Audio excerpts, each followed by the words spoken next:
Welcome to Second Sunrise and to our nightly series, Silver Moon Stories. Here, each evening, we share calm tales to help you unwind, reflect, and rest deeply. Every sound and every word you'll hear is crafted to slow your breathing and guide your mind gently toward peace. So find a comfortable place to rest. Let your body soften and allow the quiet to meet you where you are. Today's Silver Moon story is called The Kitchen That Remembered Everything.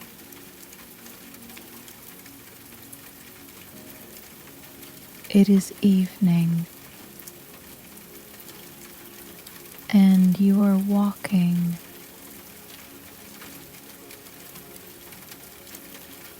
not toward anything particular, not away from anything either, just walking. The rain is gentle tonight, not heavy enough to rush you indoors, just enough to soften the air and make the pavement shine.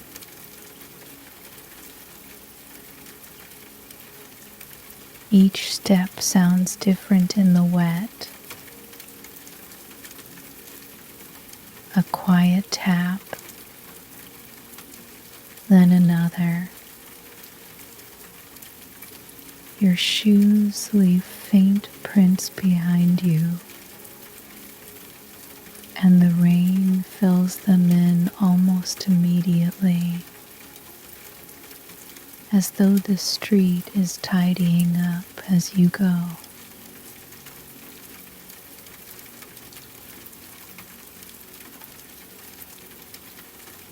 The street lights have come on. They make the puddles glow a soft amber, the kind of light that doesn't ask anything of you.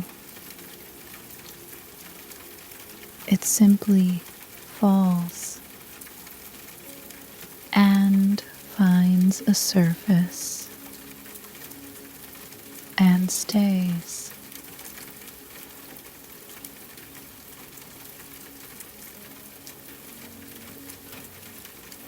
You are in no hurry.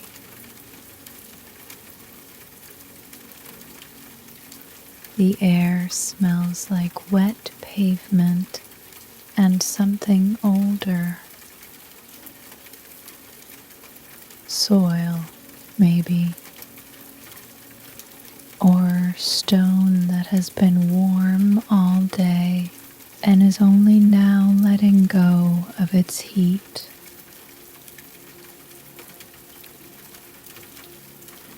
There is a quietness here that isn't empty. It is more like the quietness of a room after everyone has finally sat down.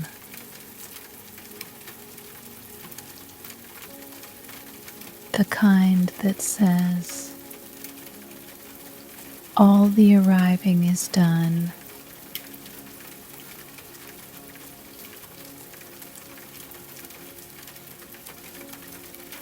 You turn a corner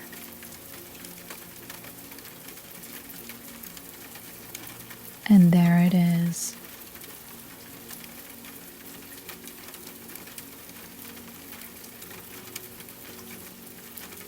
A house.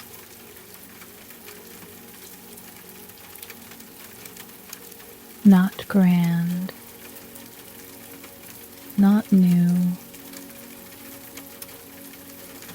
It sits the way some houses sit, like they have been here longer than they remember, and have stopped keeping track.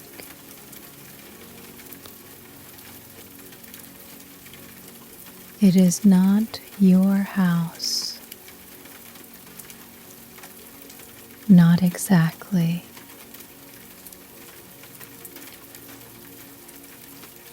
But something about it, the shape of the windows, the way the light falls behind the curtain, the small garden that is more weeds than flowers, and somehow better for it.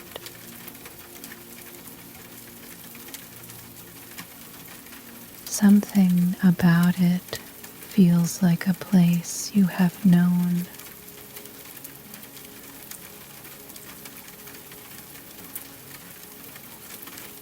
The front door is slightly open, not carelessly, more like it was left that way for someone.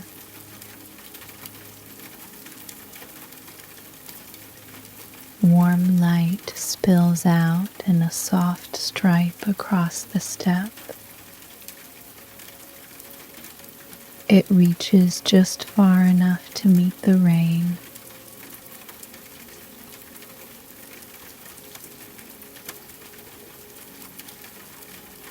You step inside.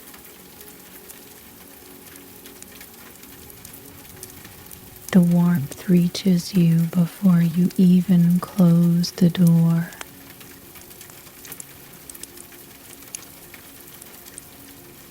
Not the kind that hits you,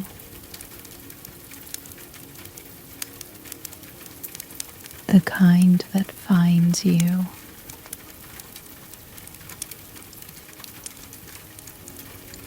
It wraps around your wrists first,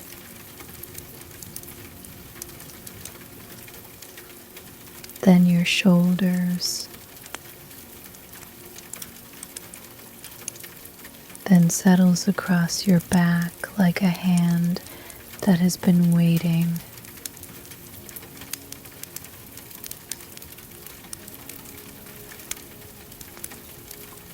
The hallway is narrow.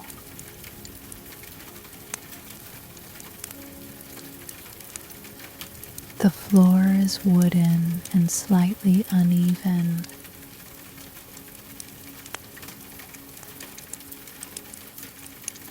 It creaks in a way that feels polite.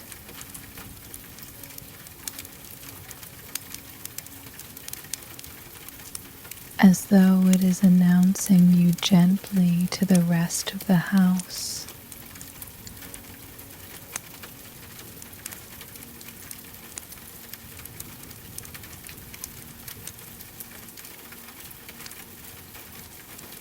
There is a coat on a hook that has been there so long.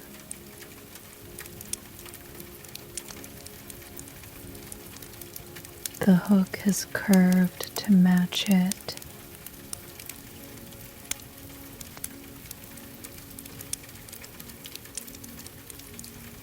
You do not need to take your shoes off.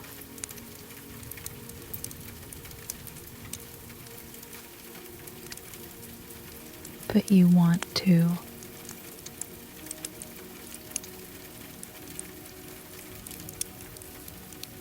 The floor is cool and smooth against your feet.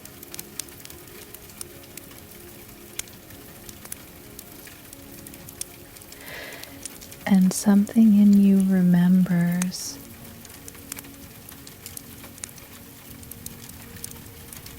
This is how a house says.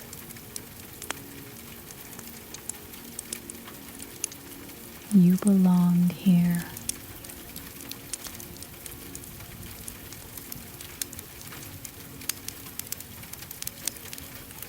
The kitchen is at the end of the hall.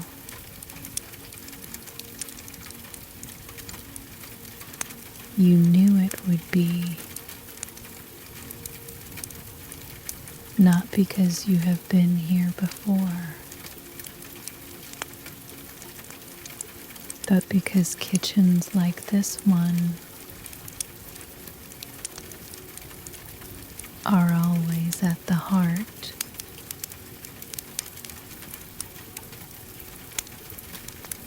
They are the room the rest of the house leans toward.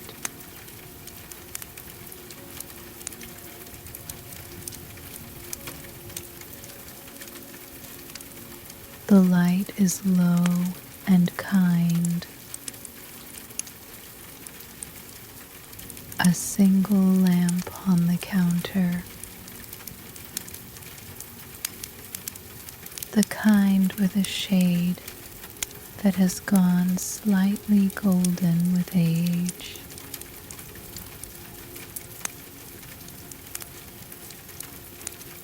And the table.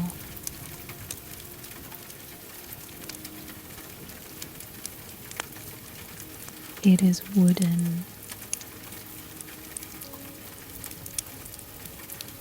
wide. The surface has a nick near one corner. A small dent shaped like a crescent.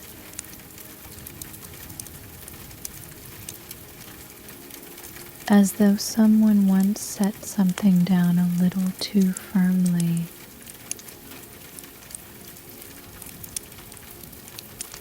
And the table decided to remember.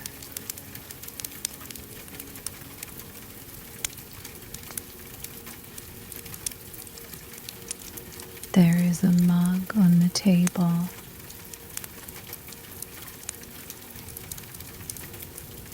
Just one.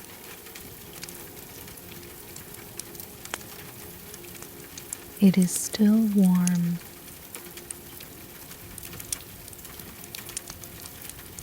You can see the faintest curl of steam rising and then disappearing,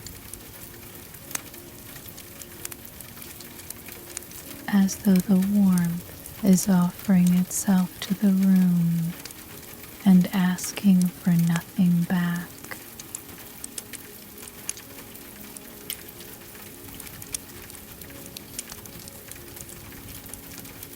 Let your shoulders ease as you stand here.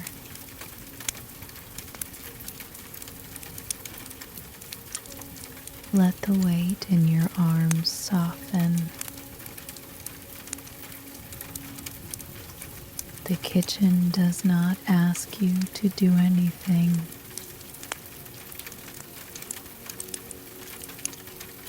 It does not need to be cleaned or filled or fixed. It is already complete.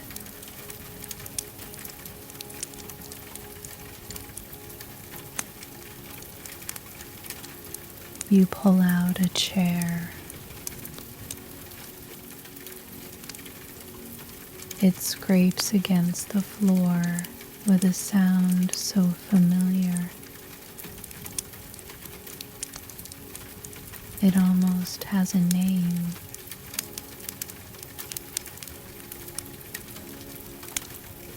You sit.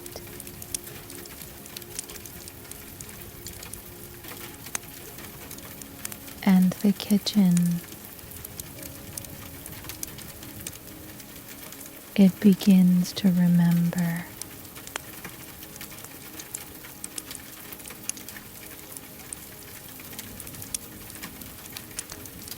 Not out loud.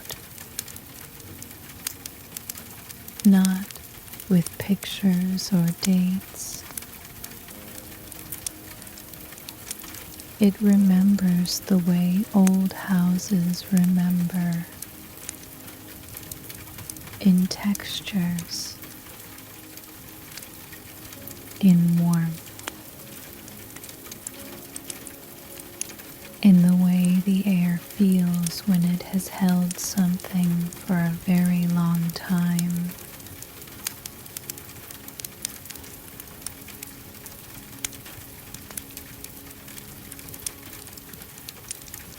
It remembers the morning someone made toast and forgot it because the phone rang.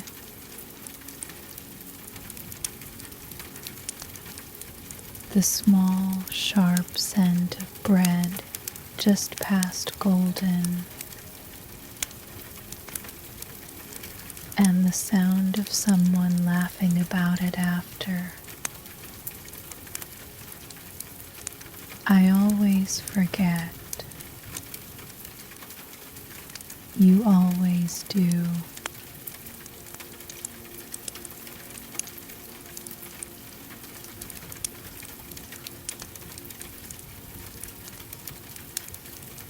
Let that settle over you,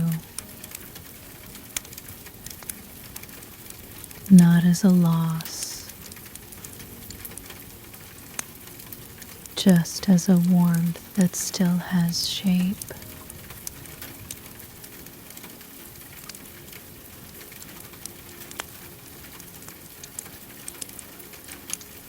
The kitchen remembers homework. Sheets of it spread across this table like a small, important battlefield. Pencils, a rubber that never quite worked. A glass of juice at the edge, dangerously close, dangerously trusted.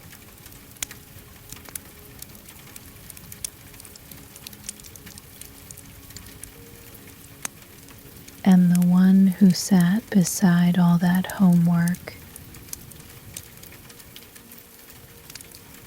not always helping, sometimes just being nearby, which was its own kind of help.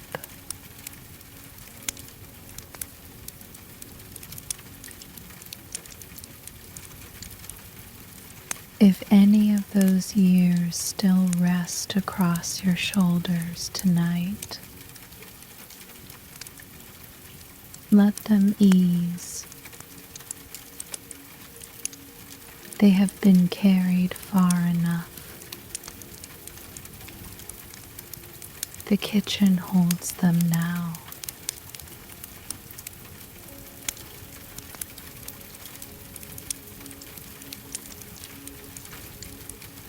It remembers the argument,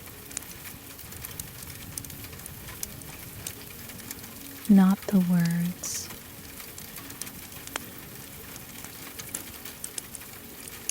Words fade faster than most things.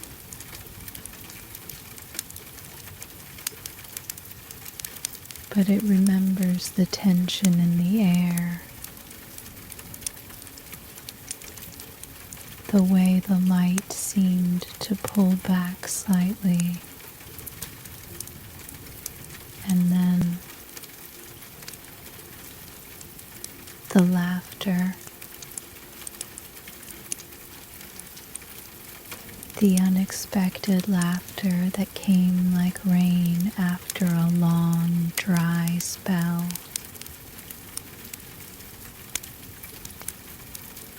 And how everything in the room softened again.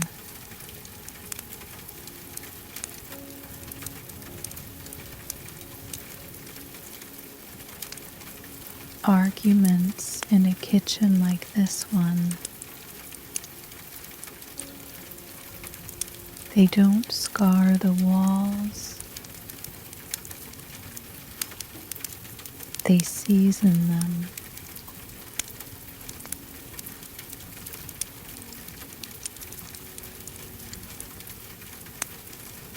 The kitchen remembers the night someone sat here at 2 in the morning, alone. Not because anything had happened, or maybe because too much had. They sat in the dark,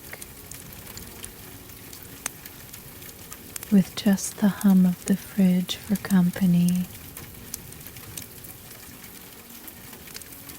staring at nothing, not solving, not planning, just needing to be somewhere that felt solid.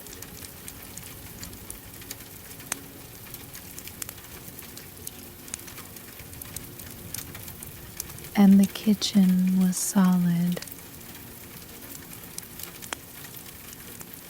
It was the same at 2 in the morning as it was at 2 in the afternoon. The table didn't change. The window didn't change. The quiet, steady shape of it said the one thing that was needed most.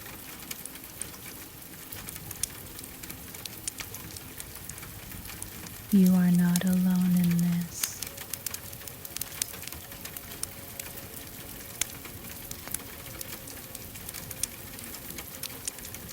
If you have sat in a kitchen like that, at an hour like that, then you already know what this room knows. That sometimes comfort is not a word.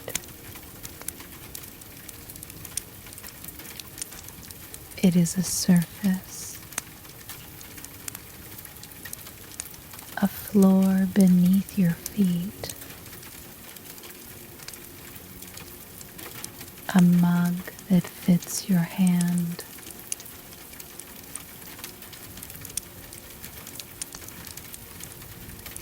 Let your hands rest open now.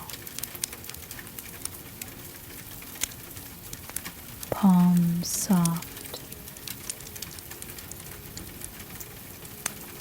fingers still. You do not need to hold anything tonight.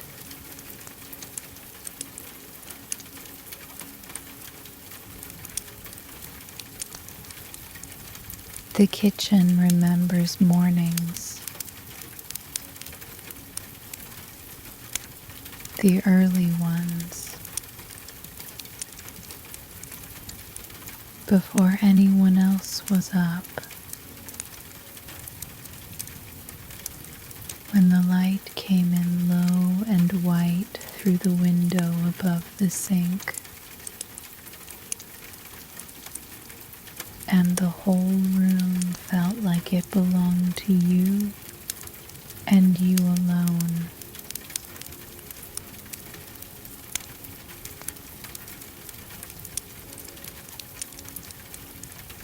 The kettle, the click, the weight, that small private ceremony of the first cup, steam rising, hands hands wrapped around something warm. The garden outside still half asleep.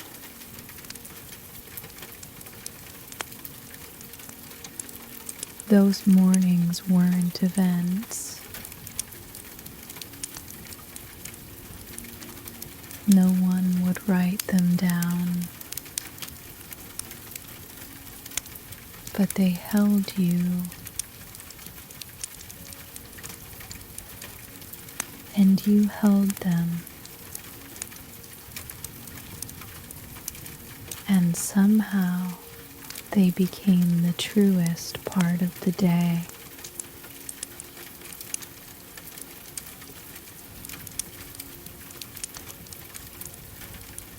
The counter near the window has a mark where a plant pot sat for years.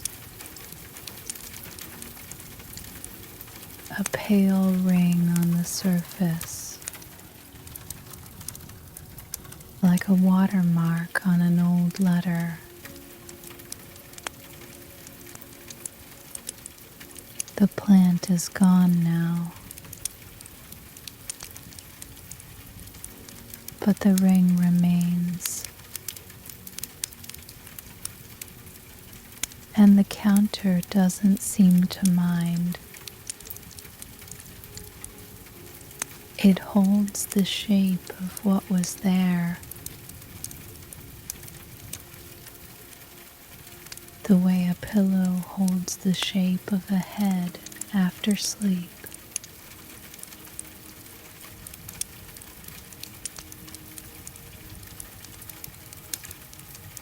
Not with grief, with tenderness.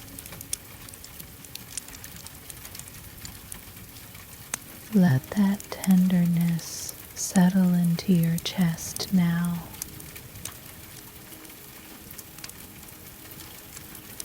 Let it sit where the breath moves, rising and falling, warm and unhurried. Your breathing is doing everything it needs to. You can trust it completely.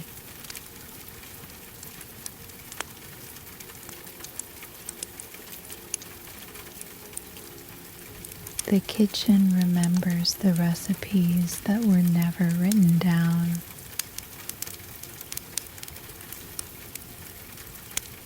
The ones that lived in hands, not books.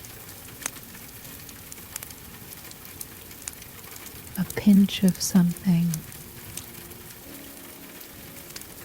a handful of something else. How much? Enough. And somehow it always was.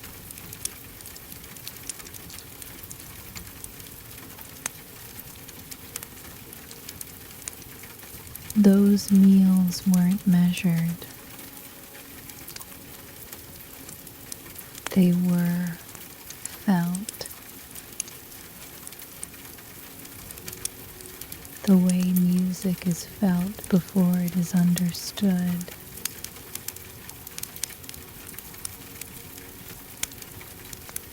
And the people who made them, they may not be in this kitchen anymore,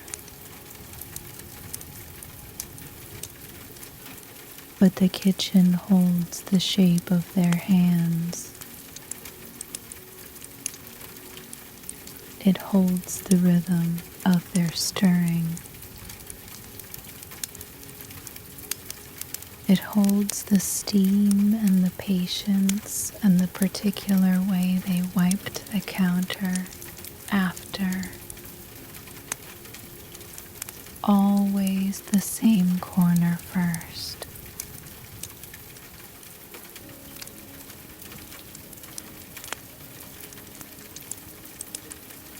You can feel that here tonight, not as missing, as present, as the warmth that is still in the mug,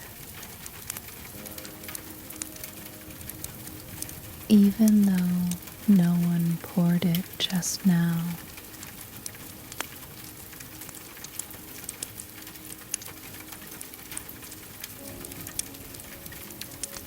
The kitchen does not ask where everyone went. It does not wait by the door. It does not count the years. It simply holds what happened here. All of it. The ordinary Tuesdays, the burnt dinners, the birthdays, the silence after the children left. It holds all of it. The way soil holds roots. Quietly, completely, without effort.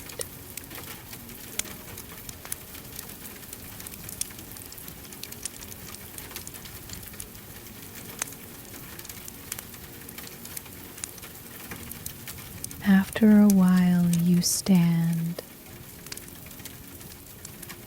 not because the kitchen is finished with you,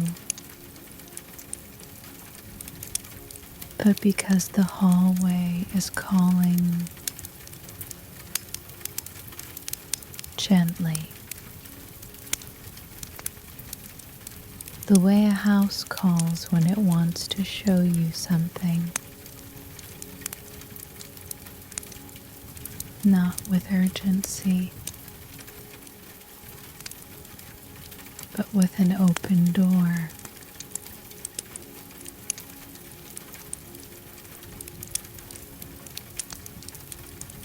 Your feet are soft against the wooden floor. Each step lands, and the house receives it. The hallway is narrow and warm. The walls are painted a color that might have been white once,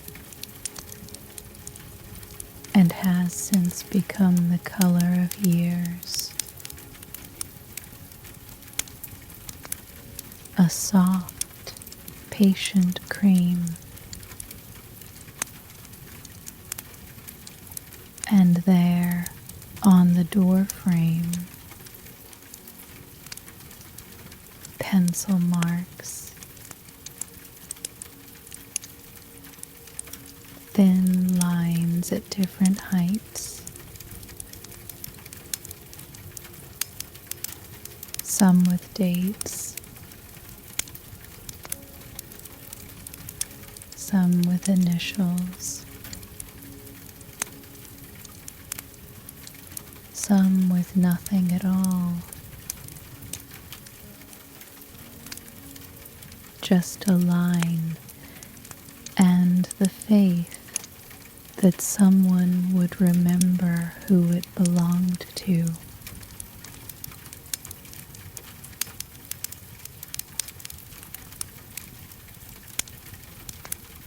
They go up the frame the way a vine goes up a wall. Each one a small, quiet record of someone becoming taller, becoming more.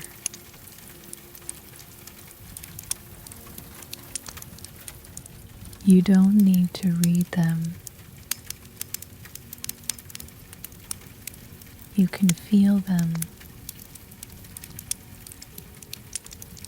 Each line is a morning when someone stood with their back against the wood, chin level.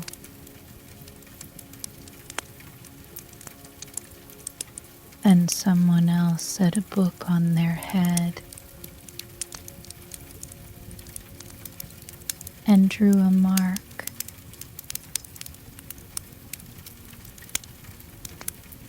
And both of them laughed. Or didn't. Either way, the mark remains. Let your jaw soften now.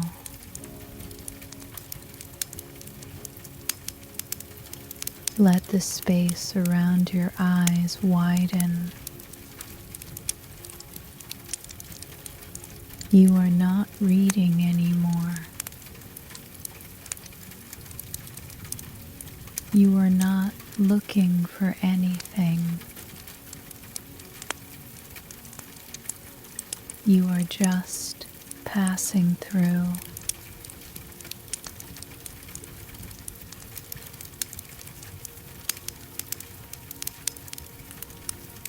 The living room.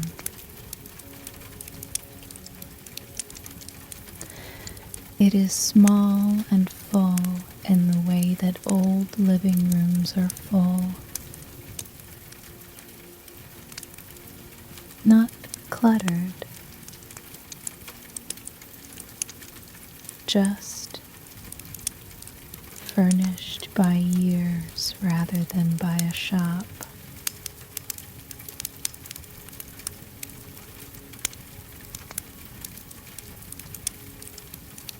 There is a couch.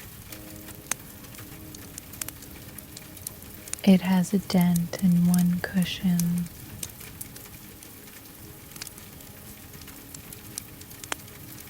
Not a flaw.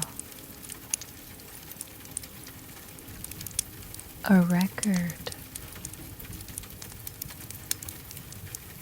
20 years of the same person sitting in the same spot. In the same way. The cushion didn't wear down. It wore in. It learned the shape of someone, and it kept that shape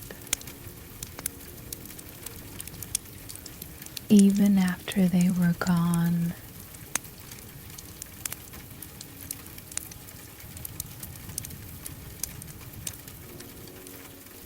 If your body is still holding today's work, let it go now. The way that cushion let go of its original shape. Not because it gave up, but because it found something better to hold.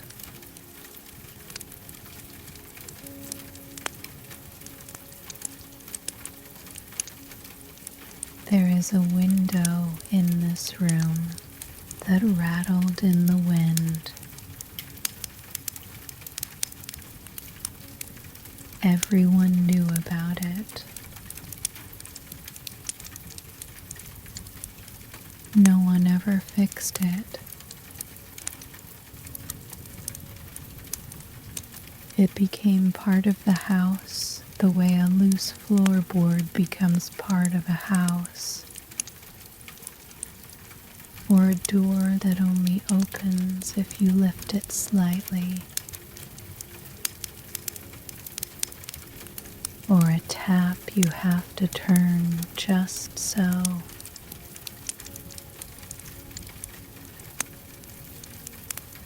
These are not faults. They are the house speaking in its own language, and everyone who lived here learned that language without being taught.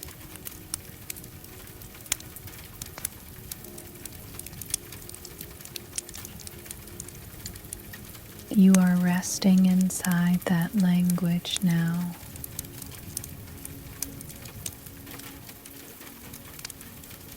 It is a language of creaks and sighs and small imperfections.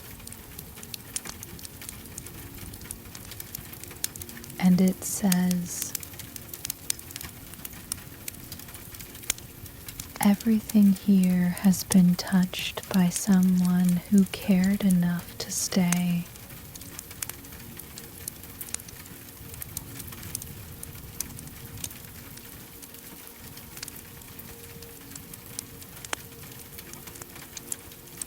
A bookshelf.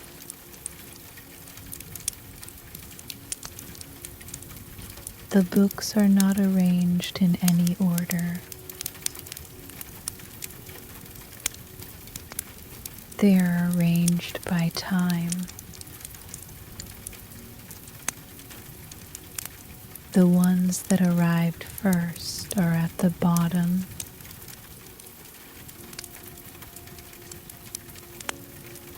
And they hold up everything that came after.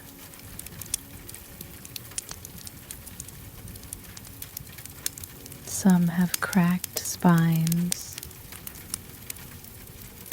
Some have pages that fall open to a favorite passage. The way a path through a field falls open at the most walked line.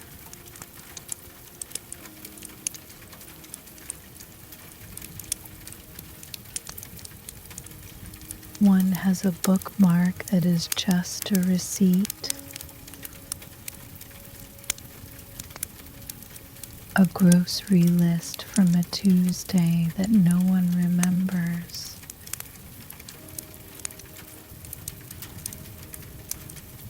But the book kept it, and the receipt kept the book's place. A small, reliable friendship.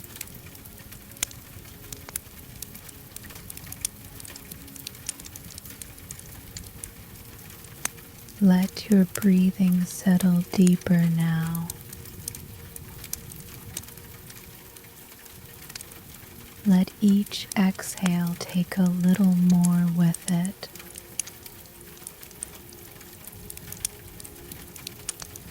Not by force, by invitation. The way these rooms let go of the day's light. Slowly, without alarm.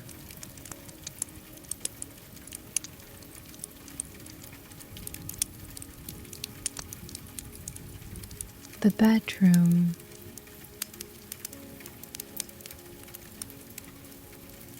This is the room where the light came in at 6 in the morning.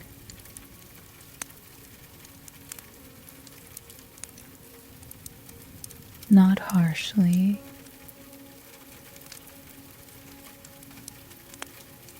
It came in the way a cat enters a room.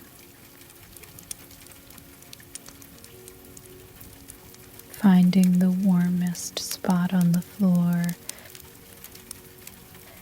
and lying in it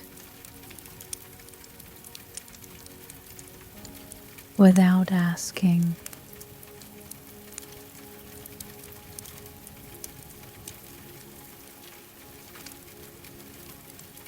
The curtains are thin. They never kept the light out properly.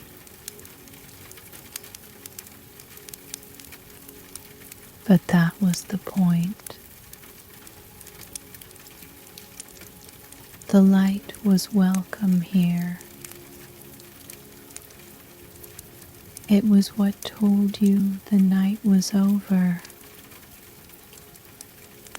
and the house was still standing, and you were still in it.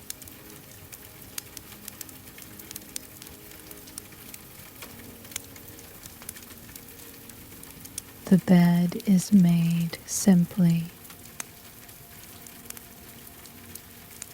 A quilt that has been washed so many times, it has become softer than it was ever meant to be. The pillow holds a faint crease, not from tonight, from all the nights.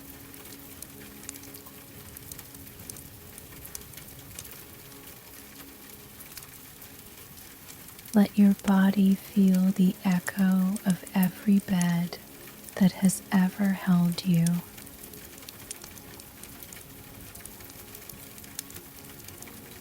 Not just the mattress,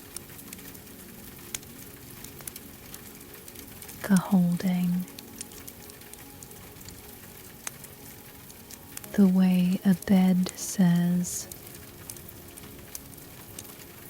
I am here for the hours you cannot manage alone.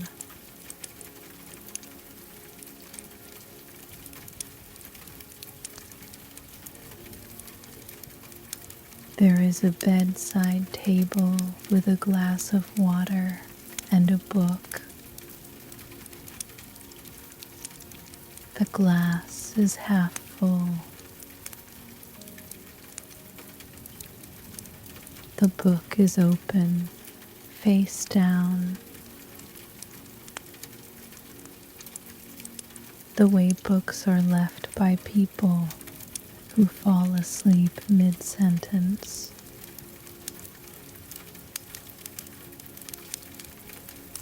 And that is perhaps the most tender thing in this house.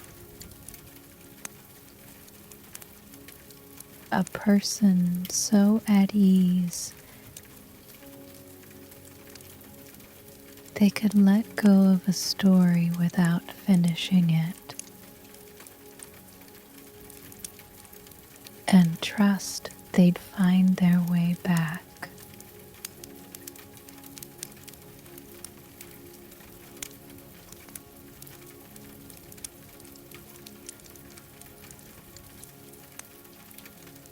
There is a door at the back of the house.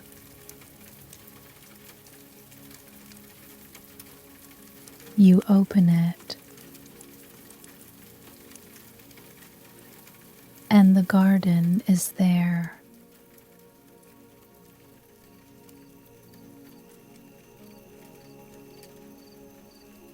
It is nighttime. The rain has almost stopped. Just a few last drops, finding their way from leaf to leaf, as though the sky is putting the last things in order before it rests.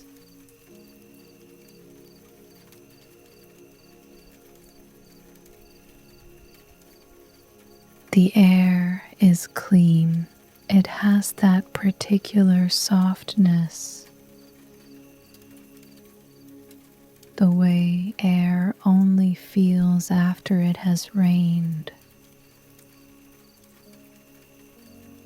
when everything that was dry has been given a drink, and everything that was dusty has been washed.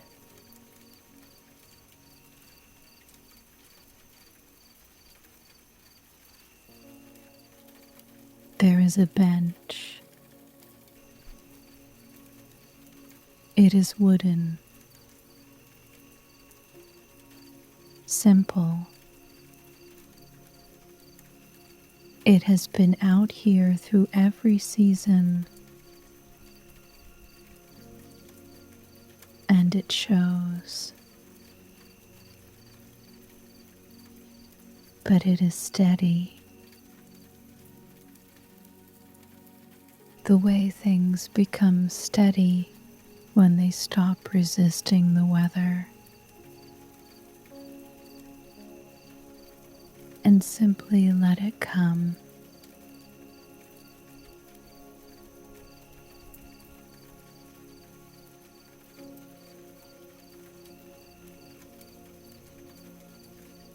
You sit.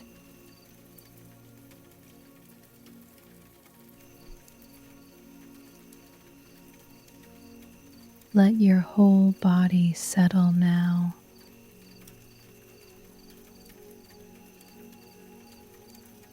Let your spine find the back of the bench.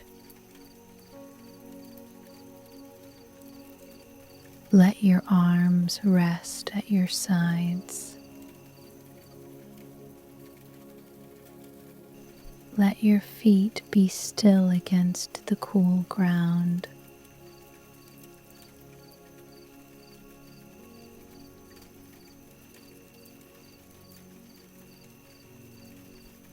The garden doesn't look tidy. It looks loved, the kind of loved where someone planted things and then let them become what they wanted to become. Not a garden of control. A garden of trust.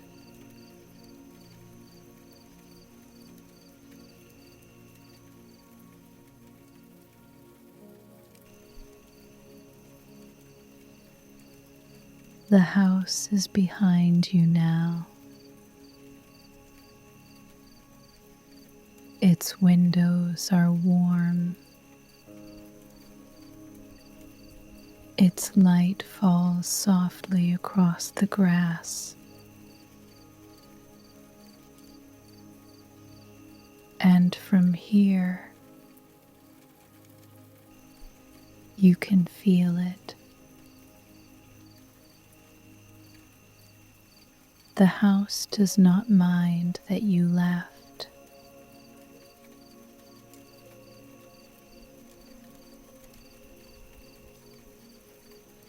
It is not waiting. It is not forgotten. It simply holds what happened there. The way soil holds roots. Quietly.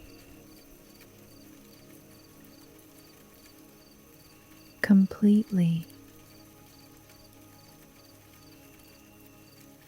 without effort.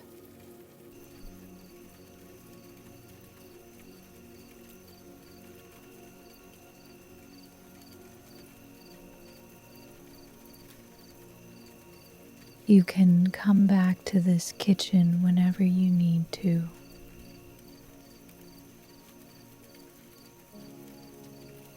Not to fix anything, just to sit.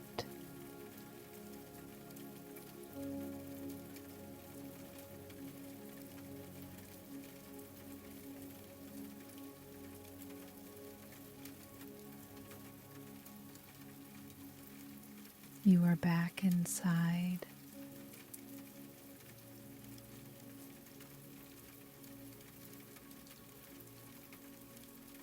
The kitchen.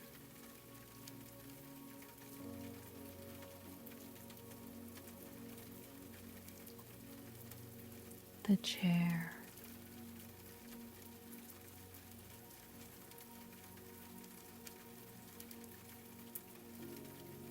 The mug is still warm.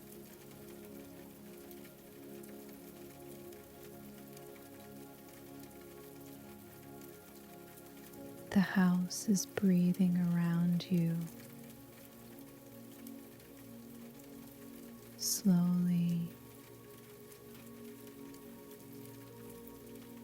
the way old houses breathe, in wood and air and quiet shifts of weight. The light is low. Your hands are resting on the table. The wood is smooth under your palm.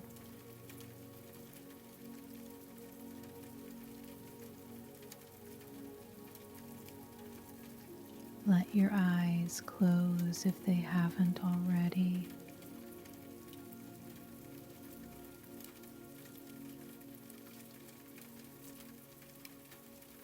Everything the kitchen remembers, it holds for you. You do not need to carry any of it.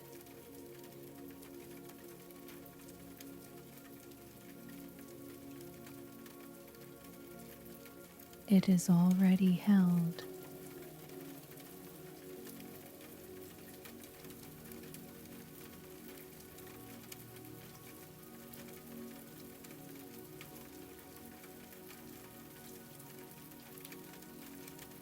The rain has found its rhythm again.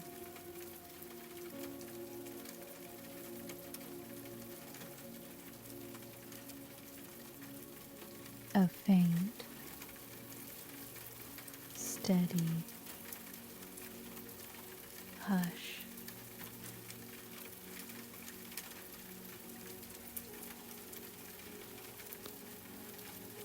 Your breathing has found its rhythm too.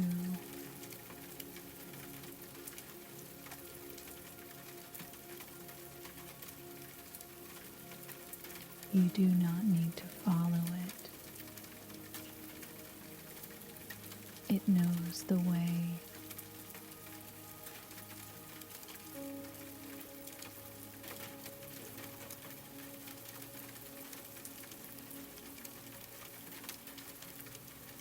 The house settles around you.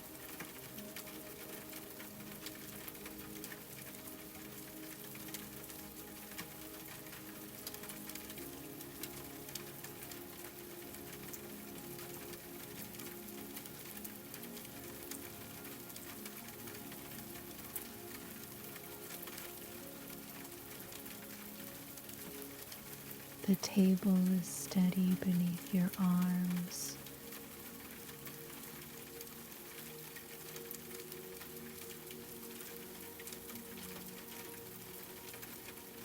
The warmth has nowhere else to be.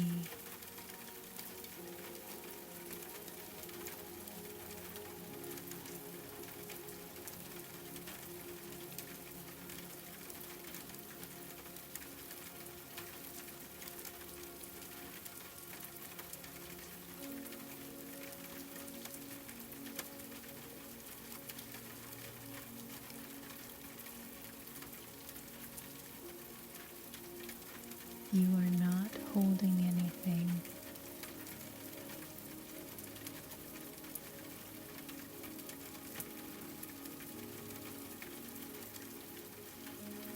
You are being held.